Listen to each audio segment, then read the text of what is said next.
irgi labai svarbu yra mūsų aplinka, ne? Nes mūsų aplinka atspindi tai, kas esu aš.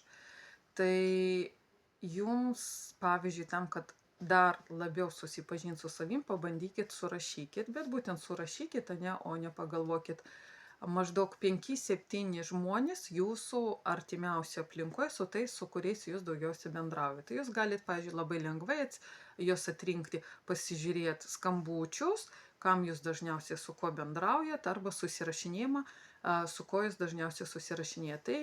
Tai labiausiai įtakojantis mūsų asmenys yra nuo 5 maždaug iki 10 žmonių. Tai yra ta aplinka, kuri formuoja mus ir kuri pilnai atspindi mus.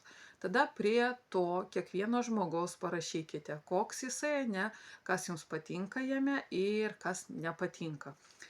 Ir pažiūrėkit rezultatą, nes viską, ką jūs surašot, tai yra apie jūs. Nes kaip ir yra patarlė, ne, kad su kuo bendrausi arba papasakok man apie savo draugus, aš pasakysiu, kas tu. Tai jūs pasižiūrėkit ir suprasite, koks jūs esate, ne, nes aplinka tikrai jūs labai veikia. Ta, ką jūs žiūrit, ką jūs skaitot, ką jūs klausotės, ne, tikrai jūs veikia ir tai formuoja jūsų sąmonę, jūsų pasąmonę ir jūsų gyvenimą.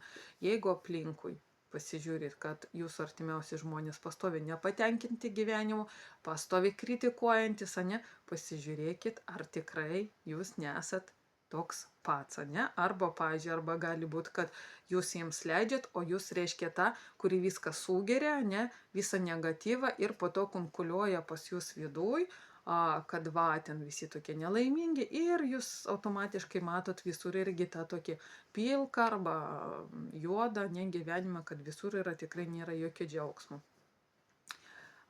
Ir dar trumpai galiu tik tai pasakyti, kad kai jūs pastebit, kad, pavyzdžiui, tikrai yra nelabai tokia laiminga aplinka jūsų gyvenime, ne, ir jūs pradedat daryti žingsnius, tai arba tie žmonės dingsta iš jūsų gyvenimo, arba jie automatiškai, jeigu jūs tikrai esate toks stiprus tas taškas jūsų aplinkoj, tai jūs galite paveikti tos žmonės, kad jie irgi pradės keistis. Nes kai jūs susipažinsit su savim, kai žinosit, ko jūs norite, ne, jūsų savivertė užaugs jūsų ta sustiprės ašys vidinė, ne, ir jūs galėsit pilnai atstovėti savo teisės, savo kažkokią nuomonę, ne, savo požiūrį, savo pomėgius, ne, tiesiog atstovėti save. Tai jūs parodysit ir kitiems, kad tai taip galima, kad jūs priimat savį ir kitus tokie, kokie jie yra. Ir tai parodysit gerą pavyzdį, kad galima keistis ir net kad būtina keistis, ne? Nes aš manau, kad gyvenimas tikrai labai trumpas ir Dievas mums davė ne tam, kad kentėtume ir sėdėtume baloj, ne?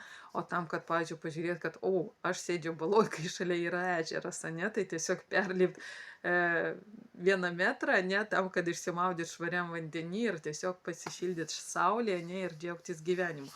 Tai tikrai tik nuo jūsų priklauso, į ką jūs norite atkreipti dėmesį, ne? Ar kaip musė ten, kur ieško tik š, ar kaip bitė, kur visur mato tik tai medų, ne? Ir to š net nemato.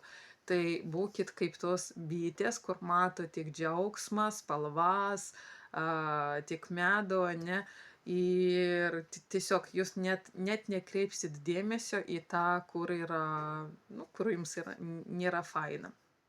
Ir jūs būsit to, kuris pasikeitė, kuris parodo pavyzdį, kad įmanoma tą padaryti ir kuris net gali suformuoti, kad aplinka pradės keistis.